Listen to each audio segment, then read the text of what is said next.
रजनी को बचपन से ही पेंटिंग का बहुत शौक था।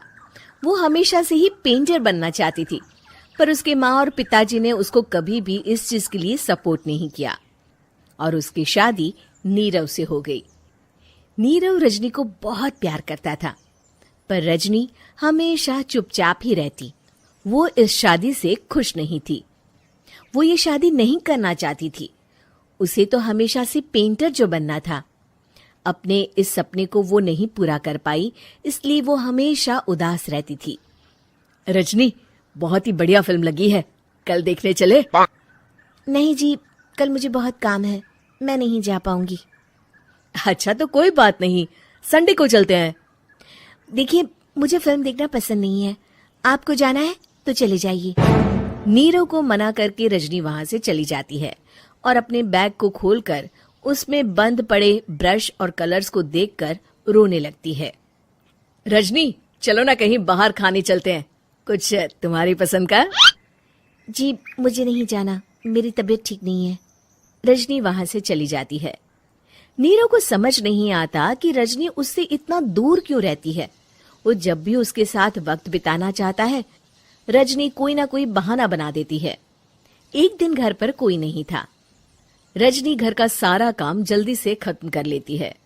घर पर अकेले होने के कारण वो सोचती है कि वो आज पेंटिंग करेगी।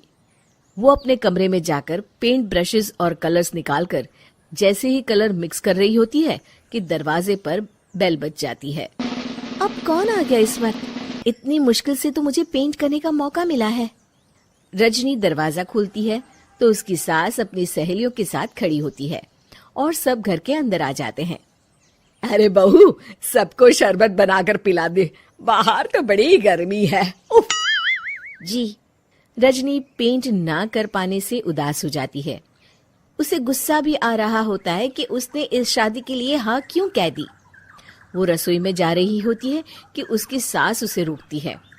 बहू, सबके खाने का भी इंतजाम कर लेना, आज का लंच तो ये सब यहीं करेगी। हाँ। रजनी बिना कुछ कहे रसोई में चली जाती है। सबके लिए खाना बनाती है। सब खाना खाते हैं और रजनी घड़ी देखती है कि ये सब कब जाएंगे ताकि वो अपनी पेंटिंग कर सके। जब शाम होती है तब सब चले जाते हैं अपने घर।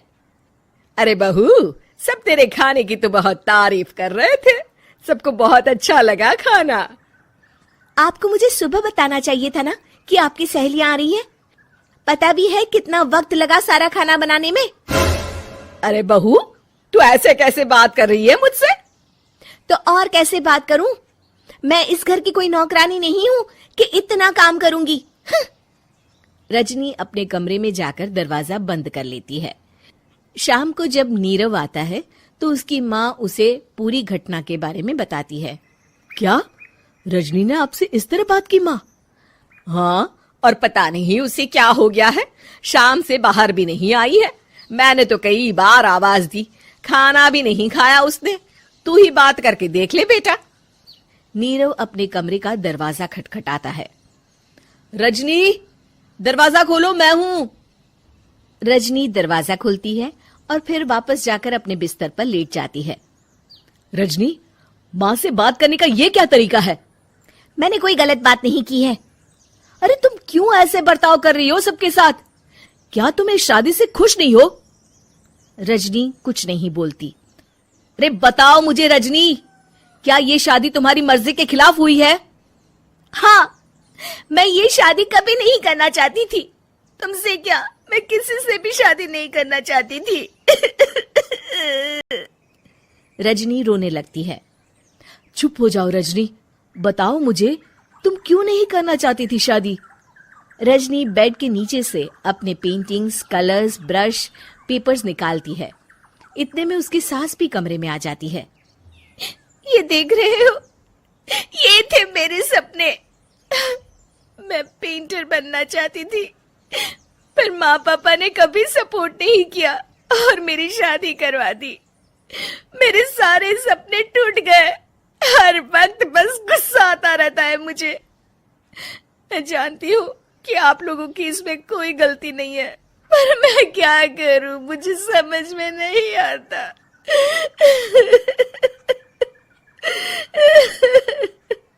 रजनी फूट फूट कर रोने लगती है।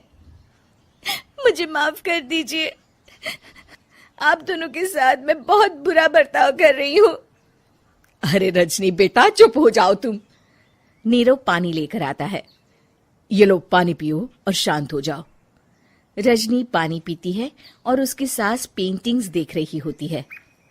अरे नीरव, हमें तो पता ही नहीं था कि हमारी बहू कलाकार है।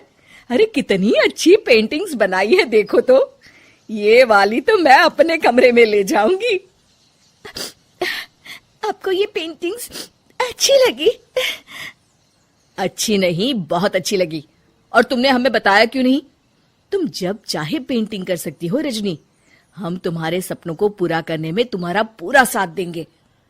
हाँ बेटा, हम कला की कद्र करते हैं। हम कलाकार तो नहीं, पर मुझे गर्व है कि मेरी बहू एक कलाकार है। रजनी, नीरव और सास तीनों हंस पड़ते हैं।